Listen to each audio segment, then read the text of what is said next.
Hi everyone, this is Yemi Adelekan from PurposefulMe.co.uk, and that's a weekly blog that comes out to you every Sunday evening, so check it out. Today's video, I want to share my thoughts on where you're planted. What do I mean by that? A friend gave me a plant. It's one of these plants that doesn't need a lot of water, which is probably the only plant that I can keep alive. But one of the things she said to me when she gave me the plant was, if I want it to be bigger, I should plant it in a much bigger pot. And she said, the capacity of this plant depends on the size of the container. And so if I want it to be huge, I place it in a huge container. And if I want it to be small, I leave it in the container that she gave me.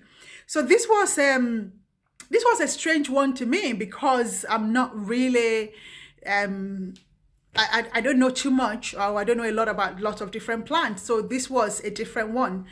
So for me, a few thoughts struck me when she mentioned that. So the first question I want to ask us today is, where are you planted? In other words, where are you planted? Are you in the right place? Are you in the right space? Are you in the right company? Is it the right size of company? Are you in the right location for living the best life that you can live? Some people are cut out for city lives, and some people will thrive better in a quieter environment.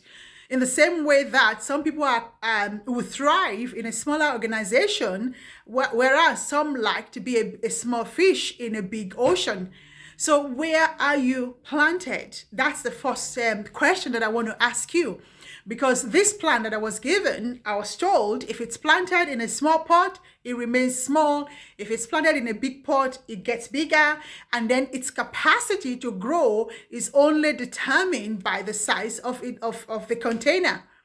So again, where are you planted in the sense that what is determining your capacity to grow right now? Do you know those things? Are you working within those things that would cause you to grow to your maximum potential? Or are you leaving it to chance? So that's number one. The second thing I want to ask is, what company are you keeping? What company are you keeping? Because again, it's not just where we're planted, it's not just where we live, it's also about who is speaking into our lives and who is encouraging us, who is challenging us. Some of us surround ourselves with people who would only ever tell us what we want to hear. And that for me is a disaster waiting to happen. When a leader becomes too big to get feedback from the people they lead, then they are on their way out, or the organization is on its way to collapse.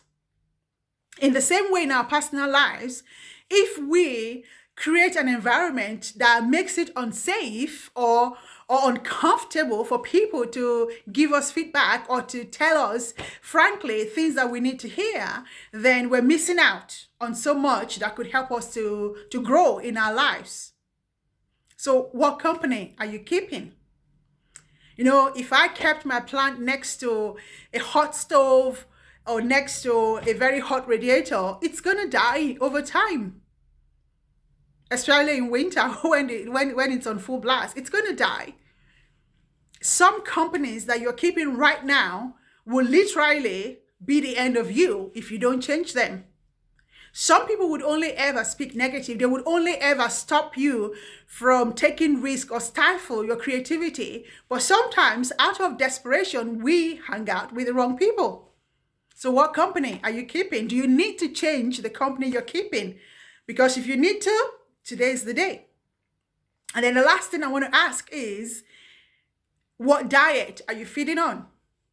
You know, so many of us want to, frankly speaking, eat anything. We want to dine out. We want to go to the fast food restaurants. We want to have our wine and whatever else we fancy, our cheese and whatever. And yet we expect that perfect slim body. It's never going to happen, people. It doesn't work that way. If you feed on junk, you expect that junk to reflect in your personality, to reflect in your body shape, in your body size. And I should know that because I've been being in the gym, just doing the best that I can. But I know that all of that is a waste of time if I don't do something about my diet as well. So while I walk my socks off at the gym, I'm also trying to take a measured and controlled approach to the kind of things that I eat. But now I'm talking about your emotional diet. What junk are you feeding on? Because sometimes you watch things on TV and all it does is bring fear and anxiety into our lives. Sometimes we hear something or we talk to people who only bring despair, despondency, discouragement, shame, and whatever negative emotions you can imagine. That's all those people bring into our lives.